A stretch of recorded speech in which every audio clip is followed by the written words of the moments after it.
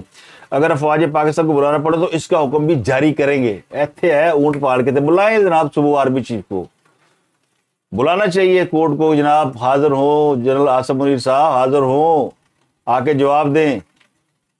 یہ آج chief justice صاحب نے کہا تو بلائیں. سیاسی جماعتوں نے دی گئی گارنٹی کی خلاف ورزی کی تو نتائج بھگتنے ہوں گے. گارنٹیاں مانگ رہے ہیں، الیکشن کراؤ. حکومت اور پی ٹی آئی درجہ حرارت کم کرنے کے لیے گارنٹی نہیں دیتی تو یہ نامناسب ہوگا. تو سیکٹری دفاع اور سیکٹری خزانہ کو آئندہ سماعت پر طلب کر لیے. آرمی چیف کو نہیں بلا سکے، سیکٹری دفاع کو بلائیں گے نا کہ جی ہم پیر کو اس کے سماعت کریں گے. تو یہ احوال ہے جناب سارا. لمبی چوڑی بات کیا کریں، اس میں جسٹس یحییٰ افریدی نے بھی اپنا نوٹ لکھ دیا ہے. اور اس نے پھر یہ ایک لڑائی جو ہے نا وہ چل رہی ہے جسٹس قاضی فائز صاحب گروپ اور جسٹس عمر اتاب بندیال گروپ. یہ بڑی واضح تقسیم ہو گئی. تو اب جانے والے کے تو ساتھ جو نا وہ کیا کہتے ہیں کہ وہ لیڈر ہی نہیں دیے، اور جس نے آنا ہو اس کے لیے وہ سورج ہوتا ہے، ابھرتا ہوا سورج، تو اس کے ساتھ اکثریت ہوتی ہے. تو جنرل جو جسٹس قاضی فائز ہے ان کا پلہ بھاری ہے. یہ وجہ ہے جو وہ ڈر رہے ہیں کہ وہ اگر 3 رکنی سے زیادہ بینچ بنا لیں گے، کہیں 7 رکنی کہیں 9 رکنی یا فل کورٹ، تو کہانی اتو نکل جائے گی. رونا اس بات کا ہے، رونا اس بات کا نہیں ہے کہ آئین قانون یا ججوں کے اوپر ہو رہا ہے. رونا اس بات کا کہ ابھی میں چیف جسٹس ہوں اور میری کوئی گالی نہیں بنتا پیا، اور میرے خلاف جج کھڑے ہو گئے ہیں اور ایک گروپ بن گیا ہے. جو 2.5 جج رہ گئے میرے خلاف میرے ساتھ، وہ ظاہر ہے انہوں نے بھی آگے پیچھے ریٹائر ہو ہی جانا ہے. جسٹس یحییٰ افریدی نے بھی نوٹ اپنا جاری کر دیا، ڈسینڈنگ نوٹ، جو انہوں نے پچھلی کیس میں جاری کیا تھا جب جسٹس عمر اتاب بندیال اور جسٹس یحییٰ افریدی علیحدہ ہوتے. انہوں نے بھی 2 حرفی بات لکھی ہے. انہوں نے کہا یہ جو آج کو نوٹس ہے یہ اس کا کام ہائی کورٹس میں تھا اور ہائی کورٹس اس کی سماعت کر رہی تھی، اور سپریم کورٹ کہہ چکی ہے کہ جو کیسز ہائی کورٹ میں زیر سماعت ہو ان کو سپریم کورٹ نہیں سن سکتی. اتنا واضح قانون ہے. آپ آئین کی تشریح بھی خود کریں، 63A کی تشریح بھی خود کریں، اور پھر یہ کہیں کہ ہائی کورٹ میں مقدمہ ہو اس کا نوٹس بھی لے لیں، اور پھر یہ کہیے کہ ہم بڑے اچھے لوگ ہیں، ہماری تحریک کرو. تو آج عدالت میں پاکستان بار کونسل کا چیئرمین ایگزیکٹو کونسل حسن رضا پاشا بھی روسٹرم پر آئے. تو انہوں نے بھی کہا کہ جناب میری درخواست سن لیں، تو ان کو بھی سننے سے انہوں نے انکار کر دیا. تو حسن رضا پاشا نے کہا کہ بار کسی کا مخالف یا حمایتی نہیں ہے، اگر فل کورٹ بینچ نہیں بن سکتا تو جناب فل کورٹ اجلاس کر لیں. انہوں نے ایک قانونی راہ دکھائی. تو چیف جسٹس نے کہا کہ اس پر ہم سوچ رہے ہیں. جہاں تک ججز کے تعلقات کی بات ہے، ججز کے تعلقات آپس میں بڑے اچھے ہیں. کل اور 2 ججوں نے سماعت سے پہلے معذرت کی. ججوں کی باہمی اعتراف اور شائستہ گفتگو پہلے بھی ہوئی ہے، بعد میں بھی کچھ نکات پر آپس میں گفتگو ناگزیر ہے. کچھ سیاسی معاملات سامنے آئے ہیں جس پر میڈیا اور پریس کانفرنس سے تڑکا ڈالا گیا. اور آپ میڈیا کیوں دیکھتے ہیں بھائی؟ پہلے تو یہ بتایا نا کہ ججز جو ہیں وہ میڈیا پہ کیوں توجہ دے رہے ہیں؟ اپنے فیصلے کرو.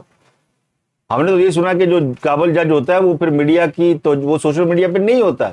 یہ سوشل میڈیا کا انفلوئنس ہے حضور. اور غصہ کادا سی کہ ججوں کو رن مرید کہا گیا ہے. یہ کہا گیا نا اب ججوں کے اوپر جو تنقید ہو رہی ہے کہ ان کی فیصلے، ان کی بیویاں بچے ان پہ اثر انداز ہوتے ہیں. تو یہ بات ہم نے نہیں کہی، میڈیا نے نہیں کہی، یہ بات سابق آرمی چیف جنرل باجوہ صاحب نے کہی ہے کہ ان کے فیصلوں کے اوپر ان کی فیملیز اثر انداز ہوتی ہیں. وہ کہتے ہیں ہم جرنیل بھی عمران خان کے عشق میں گرفتار تھے، تو جج بھی عمران خان کے عشق میں گرفتار ہیں، ججوں کی فیملی بھی عمران خان کے عشق میں گرفتار ہیں. تو یہ عشق ممنوع ہے. ممنوع اس لیے کہ اس نے پاکستان کو تباہ کر دیا. تو جج صاحب اکھا کھولو. اب تک کے لیے اتنے. آپ سے ملاقات ہوتی ہے اگلے ولاگ میں. اپنا گردن واگلوں بہت خیال رکھیں.